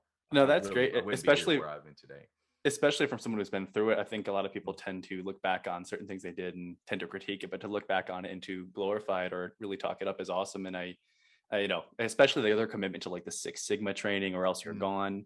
I yeah. think that is like it does seem like a commitment to wanting the best or at least knowing what would be good for someone to do. And Yeah. then, continually If you want to progressing. kill your organization, don't promote those who go the extra mile. I mean, focus on the people who want to make a change. Right? Let's do this. Okay, so the first thing I always tell everybody is learn how to make system sketches. And because these are just really quick concepts, And this is what I call a context model. So this right here is a real example I used one time. Company the basically came to me with a solution architecture question, right? Which was, hey, we've got this system. We want to build a mobile app. We want to do push notifications with it. For the these certain reasons and stuff. What would based on this and a few other requirements, what kind of system are you thinking? Just I just want to outline, roughly what is this going to kind of look like? How would it work? At the concept level. And you don't even, I mean, I can walk through this, but you don't even need to understand this as much as just say, what I did is I just threw the main components up here, right? And then I draw lines, and then it has some text on the lines, and you read it in the direction of the arrow, right? So the Yeah. event processor consumes topics from, the Kafka or what have you, right? And just doing something as simple as this, throwing this up on a slide, it makes it so much easier to, for people to understand, right? Because they can look at this for reference later, but I just start out with, okay, here's your client staff, here's this B2B mobile app you're talking about. We're still talking high level. We're not getting into, UI mockups or anything. Yep. How can this, work at a high level? Learning how to make little system sketches like this is absolutely amazing, And by the way, what software are you using for this? I think that would be Lucidchart. Lucidchart. That's a big one. Yeah. Awesome. They got some, a lot of enterprise architects like to use some of these systems that are based around TOGAF and stuff like that. But what I see there are people going through the motions. I don't need all that stuff. In fact, my charts and stuff are way prettier if I just use Lucidchart. I've heard great things about it. I know, whether you're a solution architect or all the way up to enterprise architect, I've always heard it's very widely applicable. So good to know. Of course, entity relationship diagrams, I think everybody knows about. When you start getting into the data model, right? You don't have to be super complex with it. Just do what works for you. But you definitely need to be able to whip out some ERDs pretty fast. Yep. And then here's one that a lot of software people don't know, but Six Sigma people, this will come naturally to you, and that's business process and modeling notation, BPMN diagrams. And this is how we model business. And I'll say these are amazing. I rarely ever make sequence diagrams in UML anymore because if I do it from the business process perspective, it just makes so much more sense, right? Particularly when we get down to really trying to nail down some requirements. I don't go in there with, just trying to check some boxes and ask them some specific questions. I go in there, I facilitate a half-day workshop, say, okay, let's map out exactly how this is working now. And of course, they're going to say, we already know. And then, of course, we map it out and everybody starts arguing and realize they don't. Right. But hey, if you're asking me for directions to Chicago, the answer differs a lot depending on whether you're in Atlanta or LA. Right. So I need to know where you're at right now. Right. So this is why we do this. Right. So we do this. And then, like I said, it becomes clear, it gets everybody on the same page of what we're actually doing process wise. And so for someone who might be interested in getting into the architect path, whether that's a solution architect all the way up through, how much of your day-to-day are you spending either generating or reviewing or displaying diagrams that you've generated or that you have to clients or what have you? How much time are you? It comes in fits and spurts, right? But I would say, like, if you were to just average it out over a year, I would say literally 25% of my time, Gotcha. Particularly if you're, maybe even 30, because, a good portion of that is when you mentioned communicating that, right? Because so how often am I throwing these slides up, to talk to somebody? But yeah. The 30%, that sounds about right, especially because like we said earlier, you're getting down to the weeds as well. So after you're kind of implementing these things and then communicating them, then you have the next part of your process, which is kind of doing the product management and what have you. And this is covering your rear end too, man, because when you come back and they start to complain about something, you're like, hold on, guys. I thought we agreed on this. Let's pull up the process map. This is working exactly as we talked about. Where was the link? Oh, also, I want to say that this is also, just to talk about some other diagrams. When you do things like this, this spurs other things. Clearly you want to do a lot of risk management. How do you begin with risk management? Well, you do what they call, in Six Sigma, you'll learn a failure modes and effects analysis, FMEA. It's another one of those big complicated words for a super simple thing. All we're going to do, Brandon, is after we develop this model, when people want to start managing risk, I say, okay, we step through it. Hey guys, I'll say, hey guys, right here, tell me everything that could possibly go wrong with this step. If this step fails, tell me every way that it could fail, right? Yeah. And when you talk about like on a high level, what's everything that could go wrong with this, people are kind of like they don't have good ideas. Things aren't popping in their mind. But when you get down to step by step, you go through it, right? Then now you're collecting a list of everything that could go wrong, and now you can start to prioritize the risk. And again, like I said, this something like this is not only a great in its own right, it's an input for several other diagrams that you can do. Yeah, exactly. That makes complete sense. I like that. Cover CYA, people. CYA. Note Right, to self. right. And the last thing, I'm only got just like one or two more slides here, and that is I wanted to show you a real operating model. So we talked about capabilities, right? You need to understand what your capabilities are, but at the highest level, what's the first diagram I do for any company that I want to do some serious change in is I make sure they have a good core operational module, a one pager like this. This is a real operating model of Delta Airlines. It's a bit outdated. I'm sure they've changed it, but I just want to say that this is real, right? And when I look at this is an amazing diagram. If I was to walk into a company blind, because I can look at this, I'm just going to split it up for you. Right up here, I see their value chain. If you don't know what a value chain is company has a million processes, right? What are those processes that actually are creating value, right? That the customers are paying for? Because yes, we have training and HR, but that's not necessarily, putting stuff, right? Here's your system, right? I can already tell we got, kind of, event-based stuff here. I can already see the all the types of stuff that are going to have to be interfaced with the systems. I see the core data model, right? They're going to have thousands of tables of data, maybe tens of thousands. But what are the tables that really matter, right? As far from the business perspective, right? You're not going to fly anywhere without flight schedules, locations, aircraft, right? Again, because this is what it's about. A lot of times you can go in there, there's a lot of stuff, right? And it comes down to where you focus. Well, yeah, I mean, going back to your people, processes, and technology, this is really dialing. I think, well, this does a great job of definitely dialing up the reality, but also making it digestible at the same time. Yeah, right. Now, so we have that system in the middle, and then at the bottom we have our customers. What this is right here, this is every touch point, basically, right? So we've got some of their like their Sky Miles programs, we got their reservations, travel agents. These are all the points at which Delta comes in contact with its customers, which we call customer touch points, right? And then let's say, if I were to look at this, well, how is Delta leveraging these customer touch points to create a better customer experience? Well, right now, I mean, I don't know the details of these programs, but I know that they're using loyalty programs, digital relationships, and personalization factors. That's their main three levers strategically that they're using to improve the customer experience, right? I mean, this is just one simple little diagram, and I just got a really good mindset of kind of where they're at and where that board's focusing, what they think is important, right? I can start to have much more meaningful conversation after just staring at a diagram like this for 3 or 4 minutes. No, absolutely. Yeah. And what is this called again? FMEA? What is it? But no. This is what they call a core operating model. Core operating model. Gotcha. Core operating model. Yep. And yeah, so here's something cool. Again, going back to one of the hardest things to do is align the business and their technology. And it's super important. And again, if you're trying to achieve economies of speed and you really need that strategic agility, you've got to understand that when business talks about competitive advantages and SWOT and stuff like certain market segmentations, engineers don't give a shit about that, right? Well, and when we talk about applications and relational databases and scalable infrastructure networks, guess what? The business guys don't give a shit about that.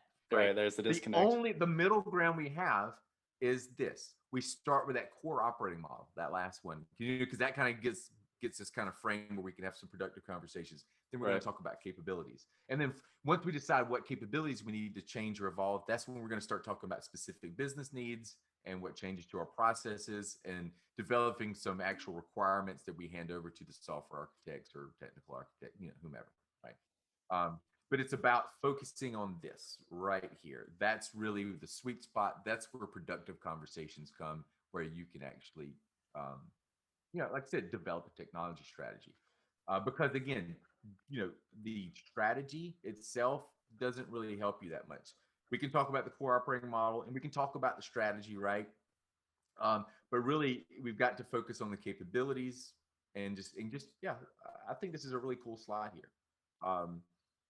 This slide, I want to give credit where credit is due. There's I'm not going to pronounce his first name because I'll butcher it, but his last name is Kotuzev. He made this book right here.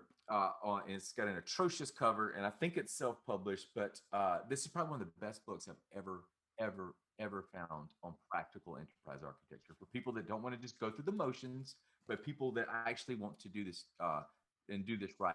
And the difference is, right now we have Gregor Hopp and Eben Hewitt and a lot of great guys talking about their experiences and giving some really useful advice, right? But what this guy did is he's a researcher. He's an enterprise architecture researcher, and he goes and researching, talks to all these people, and says, "Hey, based on all these people that did this successfully, this is what my research shows." And I want to bring up his name and talk to people about him because I read this book. I'm like, this guy's a genius. Let me find him on Twitter, Brendan. I go Right. there. Dude's got 143 followers. I expected him to have like 10,000 followers. Like, this guy's research is good. It's really good. It's really diamond in the rough there. And That's great. I am angry that he does not have more followers. So everyone should look up Kutazev and the practice of enterprise architecture and go follow this dude. He's a smart guy. It's not that I don't want to also push Eben Hewitt and Gregor Hopp and some other important people that should be listened to. But again, this is a guy who I think is just really, more people need to listen to him. And nothing would make me happier than for him to just really blow up and people to really start listening to him, because I think people would hate, especially software architects and stuff, would hate us EAs a lot less if people were actually doing practical stuff like this rather than just going through the motions and putting arbitrary constraints on people. That's great. You whenever you find someone like that who is underviewed or under popularized, I guess, and based on industry experience, like, this person knows what they're talking about. You do want to scream it from the mountaintops and just really be like, no, this guy's got it going on. All right, dude. All right, I overloaded you with slides now, I know, because I'm actually getting a little fatigued from that. So yeah, just like anything you want to talk about, we can talk about now. No, that was great. I think useful for really anyone. I mean, everyone that has a job is in a business, and I think a lot of the lessons that come from what you just showed would be there's certain lessons that can be extracted from all of that. But so that is the brain and the day-to-day operations of Brian Johnson. But I think that what we want to know now is kind of the path you took to get there, because obviously, like we're saying, all software engineers, professional software engineers, have that deep technical knowledge. And I'm complimenting you earlier about how you're consistently talking about things at that low level. But I don't think maybe it's not too clear to people who are listening how you gained, what path you took to have the knowledge technically, and then also to have the business acumen. I think a lot of the personality stuff is just there and kind of comes with you innately, or you developed it as a kid. But what led you to Fangene and kind of being this operative that goes into businesses and tries to, like we say, throw gas on them and do it in a systematic way? So I want to say that, I certainly never grew up saying I wanted to be an enterprise architect or anything. In fact, to the best of my knowledge, it was the early 2000s before it was even officially a discipline. I wanted to be an engineer at a very young age. I want to say like 7. I think I had made up my mind. It was really that early. Yeah. So my dad brought me some basically off-brand Legos. I say off-brand Legos. They were actually better than Legos. They were called Constructics. They just didn't do as good mark, but you could build way cooler things than Legos with this thing, right? And I remember, like I said, I could have probably been 7, and I built some helicopter thing, or I don't know. And my dad was really complimenting, but your dads are always like your cheerleader, right? So I'm just like, come on, Dad, any kid can do this. And he got really serious for me a second. He's like, no, Brian, not all kids can do that. You need to understand that. Look around you next time. Not everyone can just imagine this stuff in their head and take 1,000 pieces and all of a sudden you've got this. And I think that kind of let me know that, hey, maybe this is something I could be good at. There's also probably just the psychological thing, especially at that age, getting praise from your father, right? That kind of like starts totally maybe a core self-esteem. A genuine bit of advice delivered to you from someone you really care about. Or, if you're 7, obviously you're idolizing your parents to some degree.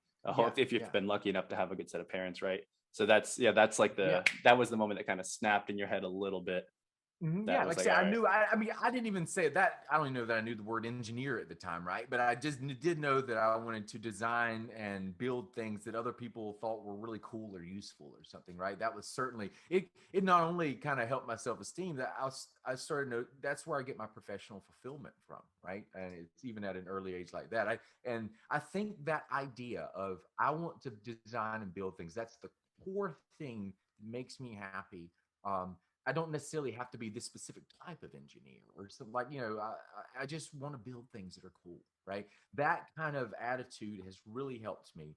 Um, I It's think one funny of the you say best, that. I had a very similar, a little bit older. I think I was 14 at the time, but even when I was younger, my mother always said I just liked pulling things apart and figuring out how they worked. Whether it was like getting a new like console, and instead of like turning it on and playing it, being like, "What makes this work? Let me open it up." And the story she always makes fun of me for was, speaking of just like building, I want to design things and build things. I used to make my own bow and arrows, and that was in high school. And I remember there was one time I had a target I used to shoot into my garage at, and it Mhm. was in there. It was like one of those proper targets, but of course there was a glass microwave right above it. And I remember one day, obviously, I made the things. I couldn't shoot them well, but I could make them decently.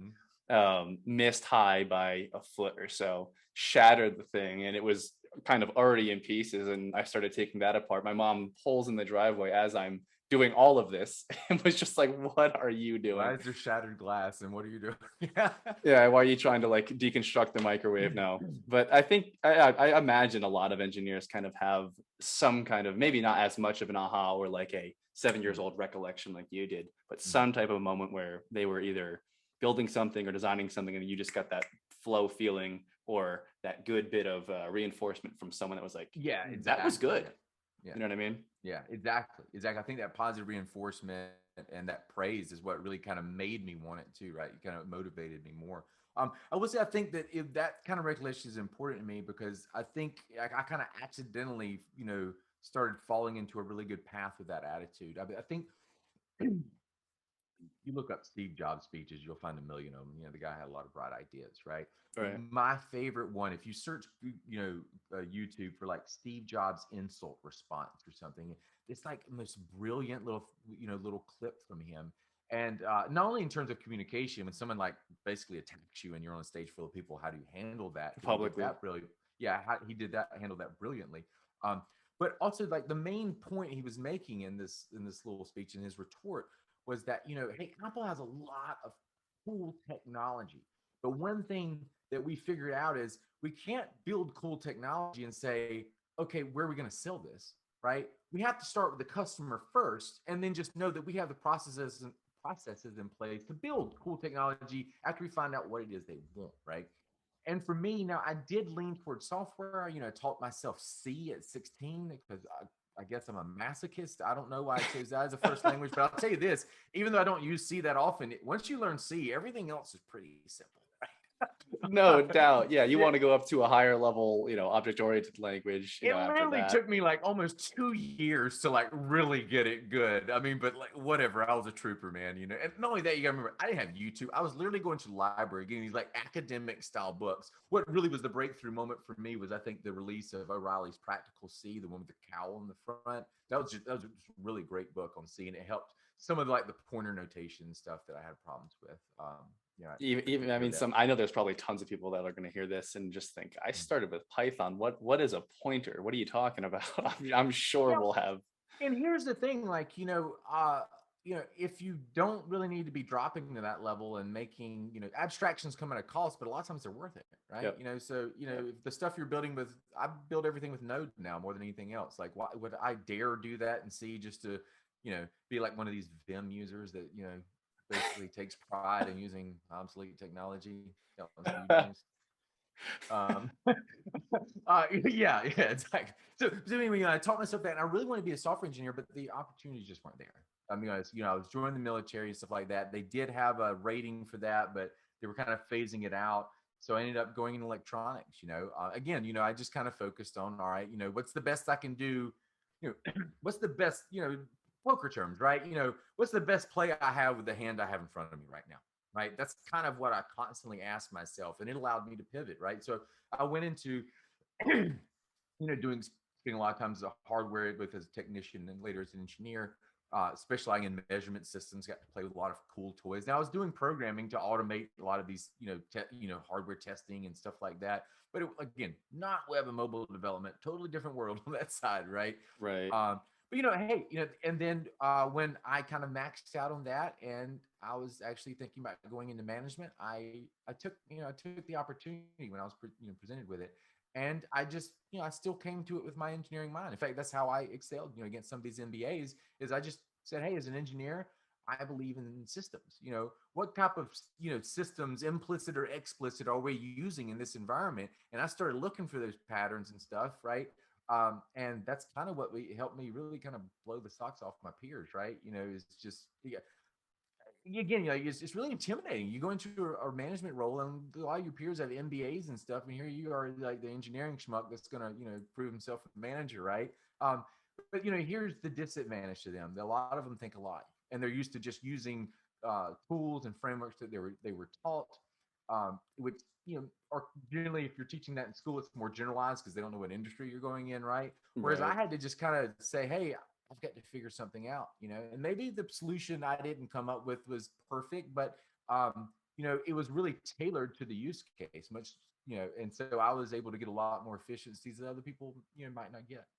But No yeah, like doubt I said, about it. that mindset, but now I just want to say all that, but here's the thing, I always just looked at the opportunities in front of me, and lo and behold, here I come full circle. Now, I'm doing what I always wanted to do, even when I was 16 years old, right? But now I have a management background in program management, operations management, right? I also understand hardware and electronics at a much deeper level than most people do, particularly, people who specialize in software engineer. Yep. Um, Yep. IoT is blowing up now, right? Right? So you have, having those skill set. I'm actually love taking on IoT projects, right? Because it kind of gives me a little nostalgia, right? No, I do hear you getting Actually being on the excited about bench, that. right? I Yep. do, man. I do. Like last client I actually designed, like a touchscreen panel thing. That engineering hardware stuff was, it was really fun for me. I had a lot of fun with it, That's simply great. because it gets nostalgic. Yeah. That's awesome. Yeah, the path. I think you. I don't know if you've practiced that before, but that was a pretty dead clear path. And I think the value of kind of the intersection of skills that you had, right, where you wanted to go and at least explore this management thing, and you're kind of comparing yourself to the MBAs at the time, and kind of maybe they know more. I think the practical application of what you had already done, and also managing oneself, probably is a path I would recommend to most people for what that's worth. But everyone's going to find it in their own way. And I think the way that you've danced on your feet all the way through to from being 6 and having that first aha moment all the way to Fangina where you are now, I think it's brilliant. I think it's a good I just path. want to say, listen, I mean, I don't want to downplay like my own efforts and stuff, but I do want to say that, it really comes down to people, right? I mean, I can point to just a couple of people that were absolutely pivotal in my life, and there's no way in hell I would be where I am today without it. I talked about Eric Hardy before. There's another guy named Mark Pridgeon, who is the project manager at Wright-Patterson Air Force Base, that, he's the guy who taught me how to be, you know, assertive, but in a friendly way that just kind of really disarms people and make them feel like jerk if they keep being aggressive with you, right? He just had this, he was a southerner too. He had this kind of southern charm, and I really kind of, even though he wasn't directly explaining this stuff to me, I absorbed that watching him, right? Actually, Eric Hardy again, you know uh Eric actually kind of like took me through a boot camp. He started out by breaking, I remember him looking at me and he said, you are just a know-it-all son of a bitch. You know that, but let me tell you why I tolerate you, because you've got potential. You think you know everything, you don't, but I'm going to teach you. Just take my hand. Let's go. He was arrogant too. That's something I liked about him, right? But here's the thing. Not only did he show me how to really give myself some good self-discipline, but he really also taught me to believe in myself. And that's, I mean, that sounds cliche. I get it. But here's the thing. Sometimes it's really hard to believe in yourself. Because if you get into these really cool jobs, guess what? There's not 100 books written about it. Because these cool jobs, there ain't a whole lot of people out there that have these, and that means you're gonna have to figure stuff out for yourself, and you're gonna have to get accustomed to just kind of throwing yourself into the deep end and learning how to tread water until you can actually learn a good side stroke or something, right? No, absolutely. I mean, having that self-esteem and or that confidence and that belief is super important. It doesn't take much. I mean, we're talking earlier about, you wake up an hour later in the morning, and then all of a sudden your coffee's not there. Little things that can happen to your day that can make the whole thing just go bad. And then you translate that to certain decisions or problems that you're faced with in a career, and all of a sudden you start to maybe question yourself, and all of a sudden that leads to a little bit of doubt. But having that belief and that self-esteem to kind of push you through, be like, nah, I don't know, like I'm gonna get this done. There's no manual written on it, but let's go in this direction. Have the confidence. Super important. Absolutely. I mean, I came to Eric one time, basically trying to get him to back up my decision or something because of that kind of general attitude. I remember him looking me in the eye, and he's like, "Brian, make a decision and live or die by it." And what he means by that is, you don't have time. If you start second guessing yourself, everything's going to fall apart, right? You just have to make a decision, accept that you made that with the best information you had at that time. Every decision's a risk. It might not turn out great. You don't beat yourself up about it. Like you said, you just kind of evaluate that, kind of do the postmortem, understand, learn from your mistakes, and nobody's going to have a problem with that. That's another thing I think when you're going from the individual contributor role to like a more management, particularly strategic management, is you're kind of afraid to make mistakes, right? And believe you want to show that like you're perfect or something. But anybody in those roles, they know you're not perfect. They're not. They expect you to make mistakes. That's why people ask you things like, what are your weaknesses and stuff? They expect you, they want you to make mistakes, because if you're not making some mistakes every now and then, you're not really being bold and moving things forward, right? You can't play it safe, guys, not all the time. And just that learning, I would say for me, learning to be more open about when I made mistakes and what I saw that, and not feeling that I was being judged. Right. Mm-hmm. That was, I think, and that's something that I don't even think Alex realizes that he helped me with, but he did help me with a lot as well. Yeah, that was a big thing for me, and everything all the communications with executives in the boardrooms and stuff, really started. Yeah, they started to go a lot easier. Right. Because I'm going to tell you, if you ever find yourself in front of a boardroom, I'm going to tell you exactly how this goes. Right. First off, you got to keep their attention. Otherwise, they're just like, get out. You just basically, they start talking about something else and ignore you. And then you just awkwardly just excuse yourself from them. Speaking from experience, Mr. Johnson. But you have to be willing to just absolutely humiliate yourself if you want to get somewhere in life, right? Just get over it. But here's the thing. Step 2 is they start trying to poke holes in everything you said, right? Totally. And here's the thing. And here's the thing.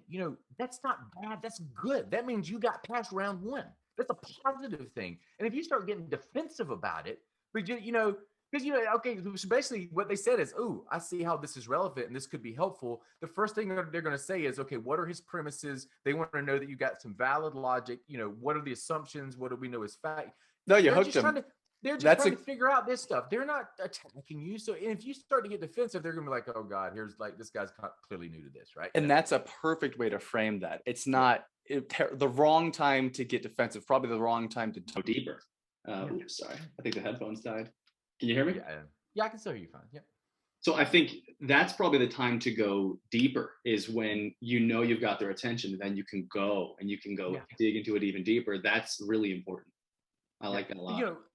I think, but again, I had to humiliate myself. Well, not really humiliate, but a little bit embarrassing and awkward for me. But then I realized that I was kind of getting the same sets of questions every time, even when they seemed really interested and liked it. And that's when it just kind of like intuitively clicked for me, like, geez, relax. They're just trying to figure this out. They're not like, calling you a liar or a BS or anything like that. They just, they just want to make sure, because again, if they're going to put some money on the line, they need to be reassured. That's no big problem, right? And again, even if you have some mistakes in there or some assumptions that aren't validated, as long as you're genuine and honest about it, they're going to be okay with it. They're going to say, "Hey, I like this idea. Come back to me next week. Here's the extra information I want to know. Let's get a meeting on the books," right?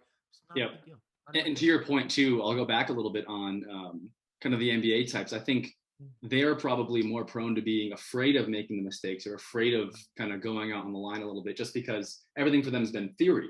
And if they're one that, like, you always got the A, you get hit with something where right away, before you can even pitch something fully, someone throws some adversity at you. It's like, oh, like you don't expect that.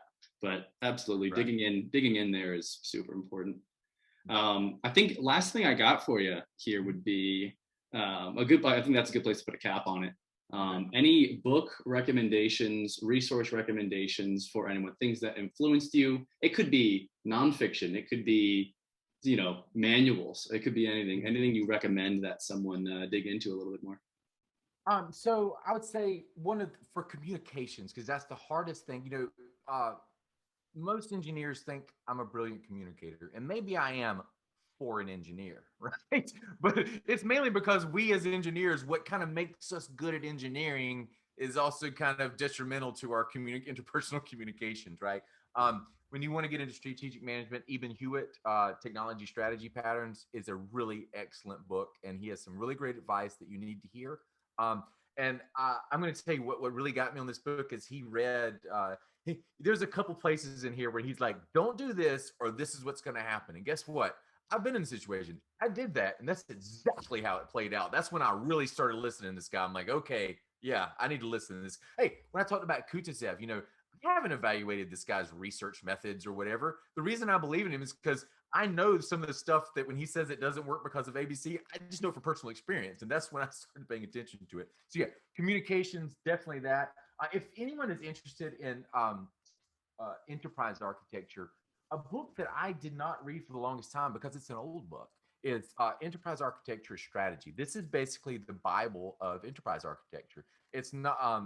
It's going to give it to you at a very high level. It's actually a pretty easy read. It's from the Harvard Business Review Press, and most of the information comes from the MIT Center for Information Systems Management, which is another really good place to look at IT trends and such. Yeah, there's a couple of things that are outdated, but again, they don't really get deep into the implementation. They kind of talk about what it's about. So even though this was published, I think 2006 or something, it's a great book to read. Just to get the high level of understanding, what is this really about, right? That's a great book. Yeah.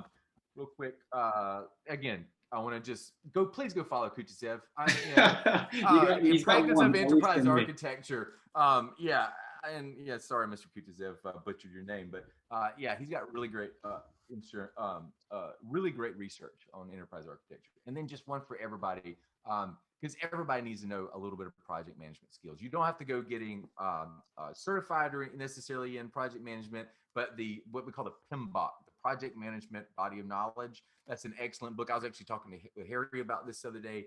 How you handle communications and stakeholder management and all this other ancillary stuff, project management. That's good. I guess I've only got one other book, and I want to show you. This is a cool one because I paid 75 cents or $1 for this book. I was taking the kids to the library and they had one of these book sales, and like 75, 50 cents or $1 for a book or something. And I was just thumbing through some, and this is How to Communicate. And this is an absolutely and really excellent book. It keeps things pretty high level. It focuses kind of a process that I like. Let's keep the model simple. Like the communication models they talk about in there. They don't talk about these really complex ones. They talk about this almost childishly simple ones. But here's something about childishly simple models. They're super easy to remember. They're super easy to put in practice, right? And they talk about everything from how to talk to your boss and your employees to how you talk to your children, and give you just again real easy practical advice. And again, because as people in the engineering side of the house, one of the hardest things we have to do personally is learn to communicate better. That I definitely want that to be my last book recommendation that I show you. No, Brian, man, I appreciate all your time today. I think plenty for people to chew on and digest here, but especially from the software community, kind of thinking about what it is that you do and learning about enterprise architecture in general. It's like, all right, that's a thing that exists. Yeah, I'm happy to do it. I'm certainly not old, but in just a few weeks, I'm turning 42.